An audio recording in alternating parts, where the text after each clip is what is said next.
Hello, guys, and a very warm welcome to you. My name is Khotso Moralo, and I'm here with another installment of inspiration and motivation. If you are new to the channel, I would highly encourage you to subscribe right now. Go back and catch up on all the videos that you have missed out on. I promise you've got absolutely nothing to lose, but everything to gain. And just a quick word of advice: if you think you know enough, the moment you stop learning is the moment you start dying. So make sure that you never ever stop learning. You're a continuous student. So today I get to talk to you about failing your way to success. Is failure really a good thing? Yep. I believe failure is 100% good. Failure is positive. Because what failure is a calibrator. It indicates to us whether we need to go left or whether we need to go right. Failure gives us feedback. It lets us know what we need to improve upon. You can fail lots of times without ever being a failure. So the only time you can be called a failure is when you quit or you give up. That is the only time. And I like how Einstein coined it. He said, failure is success in progress. So failure is a byproduct of success. Failure and success are like two sides of the same coin, like heads and tail. You can't have the whole coin without taking it to both sides. So if you are of the notion or of the impression that failure is a bad thing, failure is negative, well, unfortunately, I've got bad news for you. Because at some point in your life, you're going to stop or you're going to resign from life. You're going to stop trying out new things. And when you stop trying out new things, you are not going to grow. If you're not going to grow, you're not going to learn. And if you're not going to learn, you're not going to be your best self. If you're not going to be your best self, you're not going to be happy. And then if you're not going to be happy, what else is there? Because the primary reason why human beings become happy is because they're making a progress in life. So if you're not making a progress, you are not going to be happy. You are going to be depressed. You are going to be poor. And not poor as in financial terms, but poor as an acronym, POOR, passing over opportunities regularly because you're just trying to avoid the discomfort that is going to require you to go through just to step out of your comfort zone. And I quickly want to show you something. Uh, it's the five levels of failing. But before we get into the five levels of failing, there was a research that was done by some institution in the United States. So they took 130 toddlers between the ages of, I think it was 12 months to 19 months. And the researchers have found that an average baby in an hour falls about 19 times. And for newly walking babies that's just like recently started walking, they fall an average of 69 times. So I want to ask you, when do you as a parent come like and step in and intervene and say, "I, my child, when are you are not a walker. No, no, no, just give up. Walking is not for you. You must be a crawler."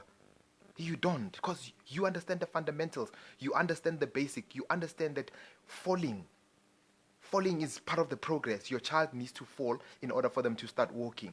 You even come up with innovative ways. You come up with creative ways. You'll be even dangling a toy or a treat to come, boy, until the boy starts or your daughter starts walking.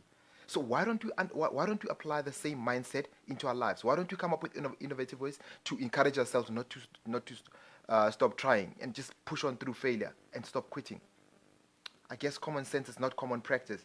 Yep, that's it. So let's get into the five levels, the five levels of failure. The very first level of failure is called the ability to fail. So this is where the great majority of us start and stop. So almost everybody in planet Earth, they all have the ability to fail.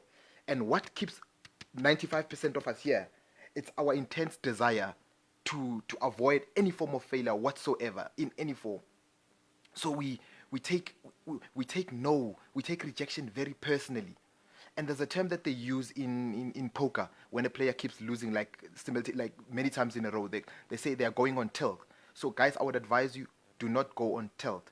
Divorce yourself from the outcome just and marry the correct process. No does not mean like that it's not a dead end. All it means is not now, or I'm not open to that opportunity right now, but maybe later. Especially people that are in the sales environment, people that are in multi-level marketing, people that are in client acquisition, people that are always in the field, going out every time and getting rejection after the other. I want to give you a piece of advice. Get a card like this, write four SWs. The first SW stands for, okay, it stands for some will, some won't, So what? Because some are waiting. So irrespective of how good your product, your service is, some people will not buy from you. Move on to the second SW. So what? Don't take it personally. Do not take rejection personally. Desensitize yourself against the word no. Practice saying no every time. Just because the most people that struggle with hearing the word no are people that are struggling to say the word no. So guys, make sure that if you're not happy with anything, just practice saying no. Don't leave people in gray areas. Practice a clear-cut no. So what? Because, okay, some want, some will, some are waiting. So what? So this is so what? The third one. So what? Because someone is waiting. So irrespective of how good your product is or how expensive it is, someone is always waiting for your product, guys. So go out in the marketplace, go through the nose, and you'll eventually get your sales or your success. And then there's the people that advance to this second level, the willingness to fail. So these are the people that have come to accept failure. They've come to say, okay, that means if in order for me to be successful, and failure and success are byproducts, I need to enjoy a little bit of failure so that I can become successful. And then those that advance to the third one, the wantingness to fail. So they've gone beyond tolerating and accepting failure as a byproduct of success. So they go out and they look for ways to fail. So they embrace failure. These people they love failure with the faith in mind that if I fail, I know success is sure to follow. And then failing bigger and better. So these people, they've come to a conclusion that if failing is good, if failing is positive, then failing bigger and failing faster is greater. So these guys set massive goals and that are worth the effort and time to chase. And then the last one, failing exponentially. So this is a function of leadership. So this is where leaders go out and they fail with their team. So they set an example. They show their team how it's done. They lead from the front. They understand that massive success requires collective efforts from different people. So they set big goals with their team and then they fail together. They understand that the team that works together wins together. And I like the quote. There's a quote by Eleanor Roosevelt. She says that you must do one thing every day that scares you. Because what happens is that whatever you resist in life will persist. But whatever you go after, it dissipates. So you must turn failure into fun. And you will see failure and fear, they will not have any hang-ups on you anymore. Okay? Guys, I hope you are finding value. And then after the quick break, I'm going to show you what we call the pendulum that is called life.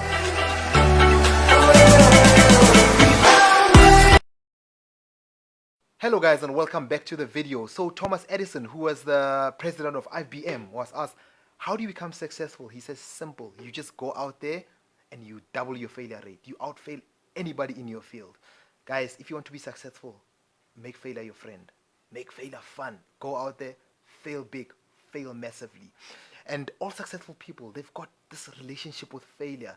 Like Thomas Edison, one lady said to him, so you have failed 10,000 times. He says, no lady, you are so wrong. I have successfully found 10,000 ways that do not work, and I only found one that worked. So guys, let's have a good relationship with failure.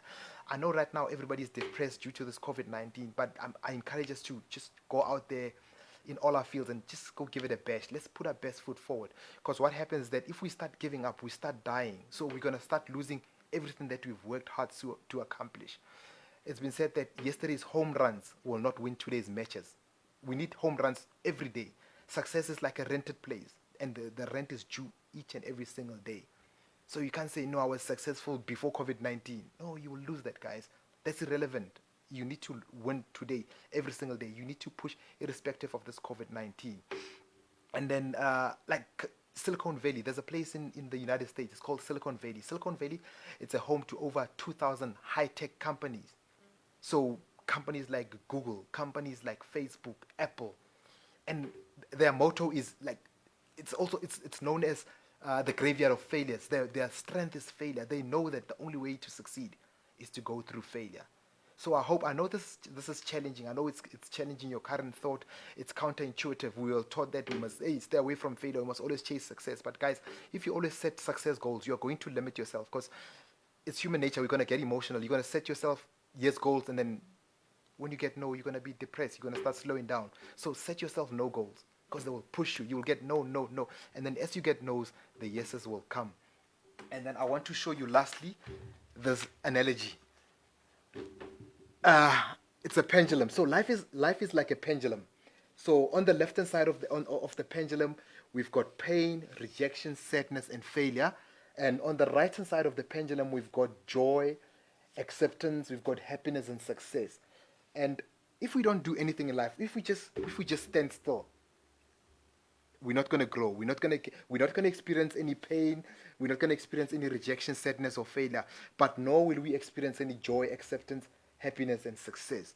And what we do, the great majority of us, we are only willing to accept just a minimum amount of discomfort, like of pain, of sadness, and rejection.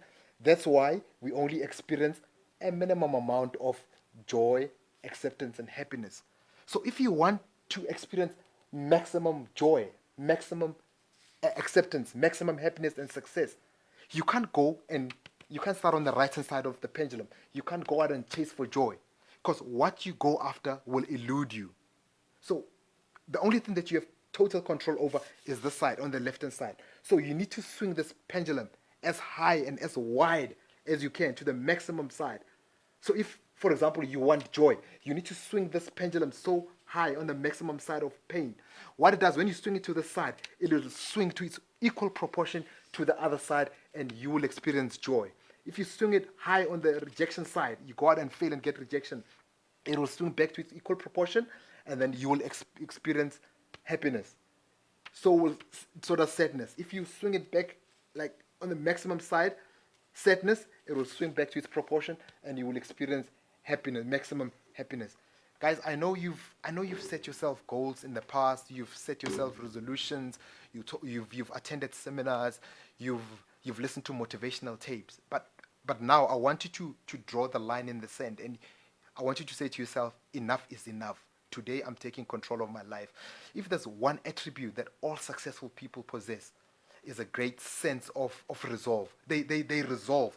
They commit. Commitment is saying, is doing what you said you would do long after the mood that you said it in has passed. Because when everything is great, people are, yeah, I'm going to do this. But when the going gets tough, people quit. But successful people, they stay the course. They've got this do or die attitude. They say, I'm going to do it or I'm going to die. So this is the attitude I want us to develop, guys. Because there's just something magical about this attitude. When you develop a do or die attitude, it seems like faith, circumstances, divine providence, they all get together and say, you know what, guys, this guy is willing to die for us, so we might as well give it to him. So guys, I hope you really found value. Just leave the comment in the comment section. Tell me what you're going to do to fail. I hope to get feedback from you guys. I hope you share the video. I know it's going to help a lot of people. And that's all I have for you today. And I'll definitely catch you in the next video. Cheers for now.